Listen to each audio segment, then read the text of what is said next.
dan juga ada bukan industrinya, tetapi di mana lokasi perusahaannya.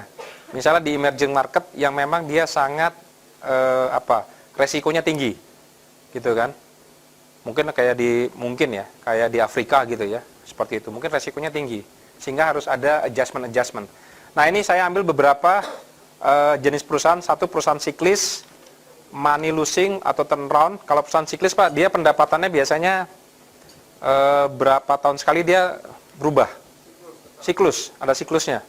Dia nggak masih dalam 1 tahun dulu ya, seperti Yellow Pages itu Pak, ketika dia mempublish buku gini. Kalau kita dapat uang iklan itu kan Pak, belum bisa dijadikan revenue Pak sama perusahaan Pak. Revenue itu boleh baru dicatatkan ketika kita mendeliver jasa kita ke si pembeli kan gitu kan Pak. Nah, mendeliver jasa kita itu waktu cetakannya sudah jadi. Gitu ya. Teman-teman kan begitu ya kalau secara accounting ya. Ini kan baru titipan aja nih uang yang masuk ke kita nih. Nah, ketika dicetak baru jadi revenue.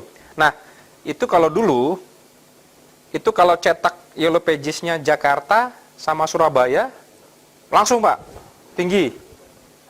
Kalau enggak dia yang kota-kota kan banyak tuh kota-kota kecil kan Pak. Ya kecil-kecil dia. Tapi kalau Jakarta bisa 60% porsinya, kalau Surabaya mungkin bisa 25%. Sisanya kecil-kecil gitu loh. Nah, itu kan siklus juga. Hati-hati, kita motongnya di mana? Kalau kita salah potong, kok gede ya? Dia bulannya aja kok sampai sekian ya gitu kan. Padahal tidak begitu. Pendapatannya ternyata siklus.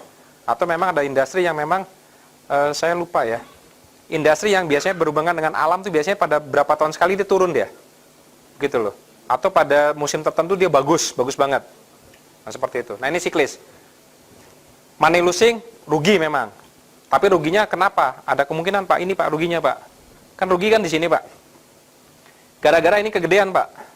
Bapak pernah dengar ya kasusnya Garuda ya? Ya kan? Rugi kan? Rugi kenapa? Karena minjem uang, financing gitu ya. Seperti itu. Bisa jadi di sini. Jadi bukan karena si manajemennya Pak, bukan karena manajemennya yang tidak cakap, tetapi bisa jadi ada beban masa lalu yang harus di cover sehingga net profitnya rugi. Atau memang dia rugi beneran.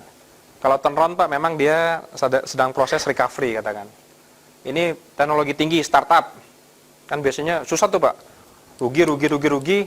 Mau kita beli harganya 13 triliun gitu kan. Nah, Bapak mau nggak kayak gitu? Ya kan? Ini industri spesifik. Tadi saya kasih ambil contoh misalnya kayak apa ya? Kayak hotel, kayak TV kabel, nanti ada di dalamnya. Ini sumber daya alam. Kemudian konglomerasi.